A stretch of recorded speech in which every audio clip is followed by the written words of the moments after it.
Hello મિત્રો, શેરબજારની વાતોમાં મિત્રો બજાર હાઈ ઉપર હાઈ લગાવી રહ્યું છે.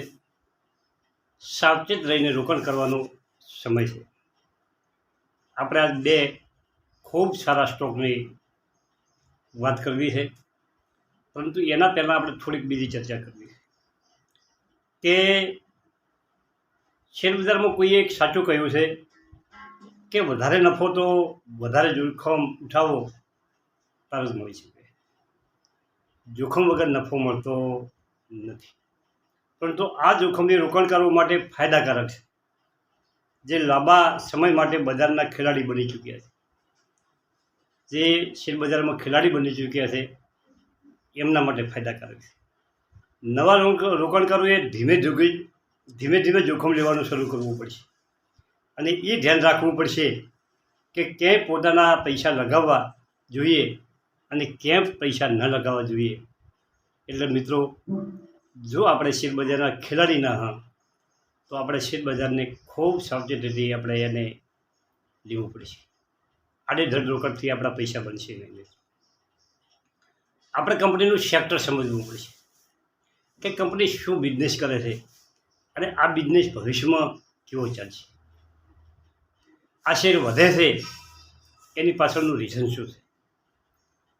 આવા આપણા બે સ્ટોક લાયા છે કે બે સ્ટોક કાલે ખૂબ વધ્યા છે, અને મારા એક મિત્રે કોમેન્ટે કરી હતી કે તમે ખૂબ વધે એ શેરની જ વાત કરો છો. મિત્રો, જે શેરમાં પોટેન્શિયલ છે, જે શેર મજબૂત છે, જે શેરનું સેક્ટર મજબૂત છે, એ સેક્ટર તો વધવાના છે, પરંતુ ડીપમાં ઘટાડામાં તમારે રોકાણ કરવું જોઈએ. મિત્રો, માર્ચમાં મિડ કેપ અને સ્મોલ કેપમાં 10 તારીખથી મળીને 15 તારીખમાં જે ઘટાડો આવ્યો એમાં કેટલા લોકો રોકાણ કરી શકે. ઘટાશે ત્યારે બધાને ભય લાગે, પરંતુ લેવાવાળાએ તો શેર લીધા હશે 100%. જે બજારને સમજી ચૂક્યા છે એ બજારને એ શેરોને કવર કરી અને ઉઠાવી દે છે. આપણે પણ ઘટાડાની રાહ જોવી જોઈએ. કોઈ સ્ટોકની વાત થાય, કોઈ સેક્ટરની વાત થાય, એમને કોઈ સ્ટોક તમારા રડાર ઉપર આવ્યો હોય, તમને ગમતો હોય, તો એના માટે તમારે રાહ જોવી પડે. અને મિત્રો, શેરબજારમાં ચાન્સ દરેકને મળે, એનો સમય આવી જાય છે. વિનેશભાઈ 2 મહિના પહેલાં 1200 આવ્યો હતો ઘટીને 1500નો, હમણાં 1800નો ઘટીને 1500 આવ્યો હતો. આજ 2000 ઉપર નીકળી ગયો છે. ઘટાડો તો આવે જ છે, કેમ કે શેરબજારમાં બધાય લાંબા ગાળાના રોકાણ કરવાવાળા નથી હોતા. ઘણા માણસો 25-30% નફામાં શેર વેચી દેતા હોય છે, ઉપરથી વેચવાળી આવે છે અને ઘટાડે પાછા ફરીમાં એન્ટર થાય છે. આપણે આવું ના કરી શકીએ. એનું કારણ છે કે આપણે સતત શેર ઉપર નજર રાખી શકતા નથી. શેર ઉપર આપણો એટલો બધો અભ્યાસ નથી હોતો. આ બધા કારણથી આપણે આ કામ કરી શકતા નથી. હવે જો તમે કોઈ શેર ખરીદ્યો હોય અને શેરની કિંમત ઓછી થઈ જાય, 52 વીક લો આવી જાય, તો શું તમારે એવરેજ કરવું જોઈએ? મિત્રો, કોઈ શેર ઘટે તો આપણે લેવાની વાત કરે છે, પરંતુ ઓલ ઓવર બજાર ઘટતું હોય ને શેર ઘટે એ જુદી વાત છે. બાકી કોઈ શેરના ખરાબ ન્યૂઝ હોય, વેચાણમાં ઘટાડો થયો હોય, કોઈ કારણસર ઘટતો હોય, તો એમાં એવરેજ થાય નહીં, એમાં નીચે લેવાય નહીં. એ પણ આપણે ભેગી ખબર રાખવી. રોકાણકારો ઓછી કિંમત પર શેર ખરીદે અને પોતાનો લોસ ઘટાડવા પ્રયત્ન કરે, જો તો ગગડી રહેલા બજારમાં આ રણનીતિ સારી નથી. જો તમે કોઈ ખોટો શેર ખરીદ કરેલો હોય અને એના ભાવ વધારે ગગડી નીચે જાય અને તમે વચ્ચે શેર વધારે ખરીદ્યો, તો એના વધારે નીચે જવા પર તમારું નુકસાન વધશે. આપણે એવરેજ કરવાની વાતોમાં આવી કે કોઈ શેર તમે 150 રૂપિયા પર લઈ લીધો અને એ શેર ઘટ્યો અને 100 રૂપિયા આવી, તમને થાય કે 100 રૂપિયામાં આપણે એવરેજ કરવી છે, તમે 100 રૂપિયામાં એવરેજ કરો તો શેર 80 રૂપિયા. મિત્રો, ઘટવા પાછળનું મેઇન કારણ શું છે? બજારનું સેન્ટિમેન્ટ બગડ્યું છે એનાથી ઘટે છે, કંપની વિશે જો ગલત ન્યૂઝ છે એનાથી ઘટે છે. એ તમારે સમજી લેવું અને પછી જ તમારે એમાં એવરેજ તમે કરી શકો છો. બાકી એમને એમ આડેધડે એવરેજ કરે આપણે નુકસાન આવે. ધારો કે રેલવેના શેરો ઘટ્યા, એમાં તમે સારી કંપનીઓમાં એવરેજ કરી શકો છો. ઈરડા જેવી કંપનીમાં એવરેજ કરી શકો છો. જો ઊંચામાં લેવાનો હોય તો નીચામાં તમે લઈ શકો. ઇન્ફ્રાસ્ટ્રક્ચર સેક્ટરના કોઈ શેર સારા હોય, બોધકોમના, રોડ સેક્ટરના કોઈ સારા શેરો હોય તો તમે એવરેજ કરી શકો છો.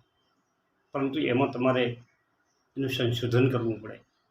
કંપની વિશે ગૂગલમાં, સ્કેનરમાં, મની કંટ્રોલમાં તમને તમારી ચોટ ડૂબે અહીંયા તમારે તપાસ કરવી જોઈએ કે ભાઈ કંપનીમાં કેમ ઘટાડો આટલો બધો આવ્યો છે.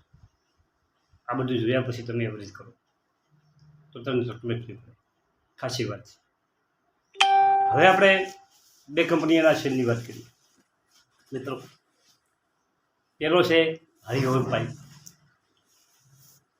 મિત્રો, પાઇપ બનાવનારી કંપનીઓ અત્યારે ખૂબ વેગમાં છે. વિભુર સ્ટીલ હોય, હરિઓમ પાઇપ હોય, વિનેશ પાઇપ હોય, એપીએલ એપોલો હોય, આવી તો ઘણી કંપનીઓ છે. મિત્રો, પણ આ કંપનીઓ ખૂબ ચાલે છે એનું એક જ કારણ છે કે ઇન્ડિયાના ગ્રામીણ ઇલાકો હોય કે અર્બન એટલે સિટી વિસ્તાર હોય, બોધકોમ ગજબ બધું ચાલે. ઇન્ફ્રાસ્ટ્રક્ચરનો ખૂબ ક્રેઝ છે. રેલવેના સ્ટેશનો આધુનિકરણ થઈ છે, એરપોર્ટ નવા બની રહ્યા છે,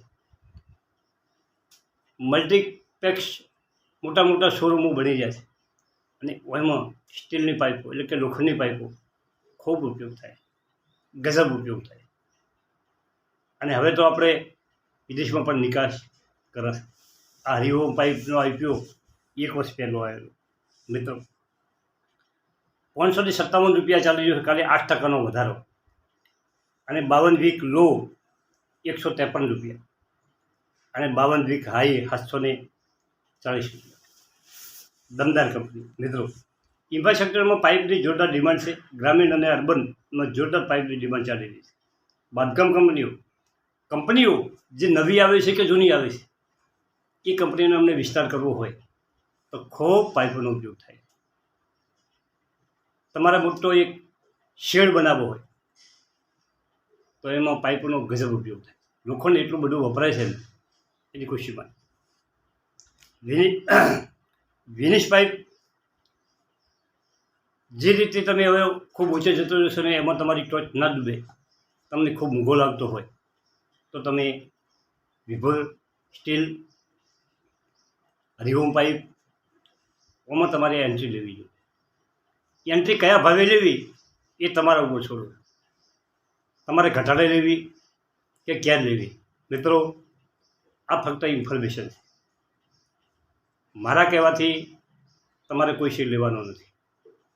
તમારે ફક્ત આ કંપનીની ઇન્ફોર્મેશન તમને મળે છે કે ભાઈ આ કંપની આવી એટલે તમે વધારે કરી અને કોઈ કંપનીમાં પડશો નથી.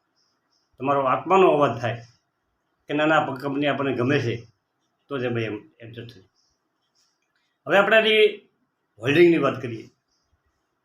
હરિઓમ પાઇપની 60.91% પ્રમોટરનું હોલ્ડિંગ છે. એફઆઈસીનું હોલ્ડિંગ 2.58% છે. મિત્રો, કંપનીનું માર્કેટ કેમ 408 કરોડ છે. એકદમ નાની કંપની અને આવડી નાની કંપનીમાં પણ એફઆઈસીવાળાએ રોકાણ કર્યું છે 2.58. પબ્લિકનું હોલ્ડિંગ 17.52 છે. શેર કેપિટલ 27 કરોડ છે અને ફેસ વેલ્યુ 10 રૂપિયા. મિત્રો, ફેસ વેલ્યુ 10 રૂપિયા એટલે કે 2,70,00,000 શેર કંપનીએ બહાર પાડ્યા.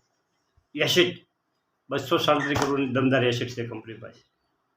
મિત્રો, એસેટ છે થોડું ઘણું દેવું હોય છે પણ એટલું ઘણું દેવું કંપની ઉપર નથી. હવે કંપનીએ કેવું રિટર્ન આપ્યું છે એની તમને વાત કરું કે 1 મહિનામાં 12%, 3 મહિનામાં -11%, 6 મહિનામાં -8% અને 1 વર્ષમાં 18%. કંપની રિટર્ન નથી આપ્યું, ચાલી નથી કંપની, પરંતુ ભવિષ્યમાં કંપની ચાલે એવી કંપની. મિત્રો, એનો EPS 19.89 છે એક સીટ દીઠ કંપની 20 રૂપિયાની આવક ધરાવે છે. એનો પીએ 28.8 છે મિત્રો, પણ એના સેક્ટરનો પીએ 40 આવે છે. એના સેક્ટરના પીએથી કંપની ખૂબ નીચે છે 28, અને બુક વેલ્યુ 120 રૂપિયા છે. પીબી શોપ 4.63 છે. આ કંપની તમે રડારમાં રાખી શકો છો. અને છેલ્લી કંપની છે એક્સાઇડ ઇન્ડસ્ટ્રીઝ, બેટરી બનાવતી કંપની. મજબૂત સેક્ટર મિત્રો, ઓટો સેક્ટરમાં ચાલે છે અને સોલારમાં બેટરીની જે જરૂર પડે છે એમાં પણ ચાલે છે. આપણે જો જ તમે કોઈ વ્હીકલ રાખતા હો તો એક્સાઇડની બેટરી વિશે બધા જાણતા હશે. બ્રાન્ડ છે એના પાસે જોરદાર, લોકો સુધી એનું નામ પહોંચેલું છે. અને કંપનીનો ભાવ 377 રૂપિયા ચાલે છે. કાલે કંપનીમાં 17% વધારો આવ્યો. એક જ દિવસમાં 17% ઉપડી ગયો છે. 52 વીક હાઈ 383 બનાવ્યો છે, એટલે 52 વીક હાઈ ઉપર પહોંચવા થયો. અને 178 લો છે 52 વીક લો. માર્કેટ કેપ 32,057 છે. ઈપીએસ 10.29 છે. પીએ 17.65 છે. એના સેક્ટરનો પીએ 17.51 છે. એના સેક્ટરના પીએ જેટલો ચાલે છે. પીબી 3.2 છે. બુક વેલ્યુ 124 છે. ડિવિડન્ડ 0.53% ડિવિડન્ડ ચાલુ ચૂકવે છે. અને ફેસ વેલ્યુ 1 રૂપિયો. મિત્રો, શેર કેપિટલ 85 કરોડ છે. એટલે કે ફેસ વેલ્યુ 1 છે, એટલે કે 85 કરોડ શેર કંપનીએ બહાર પાડ્યા. અને એસેટ 4,164 કરોડ છે. હવે એને રિટર્ન કેવું આપ્યું છે એની થોડીક વાત કરીએ કે એક વીકમાં 21%, એક મહિનામાં 15%, 3 મહિનામાં 17%, 6 મહિનામાં 45%, અને એક વર્ષમાં 108%. કે એક વર્ષમાં કંપનીએ પૈસા ડબલ કરી આપ્યા. હોલ્ડિંગની વાત કરું તો પ્રમોટરનું 45.99, એફઆઈસી 12.94, ડીઆઈ 19.24, અને પબ્લિક પાસે 21.82% છે. કંપની બેટરી બનાવે છે. સોલારમાં, ઓટોમાં જોરદાર એની ડિમાન્ડ છે. આ ભવિષ્યનો છે. આ કંપની કાયમ ચાલવાની છે. બેટરીની જરૂર કાયમ પડવાની છે. અને હવે તો જે ઈવી સાધનો છે એ બેટરીથી ચાલવાના. સારામાં સારી ટેકનોલોજીથી બેટરી બનાવવા માટે કંપની ટેકનોલોજીનો ઉપયોગ કરી રહી છે. અને ઈવી વ્હીકલનો જમાનો આવશે. જોરદાર ડિમાન્ડ રહેશે બેટરી કંપનીઓની મિત્રો. અને આવો ને આવો ઓના સેક્ટરનો, બેટરી સેક્ટરનો શેર તમે પણ બીજો ગોતી શકો છો, નાની કંપનીનો સારો. મિત્રો, વિડીયો લોબો બની ગયો છે. જેણે કોમેન્ટ કરી છે એમનો ખૂબ ખૂબ હું આભાર માનું છું. મિત્રો, કોમેન્ટ કરજો, મજા આવશે. તમને વિડીયો સાંભળવામાં મજા આવશે અને મને વિડીયો બનાવવામાં મજા આવશે. ચલો મળીએ. થેન્ક યુ, આભાર.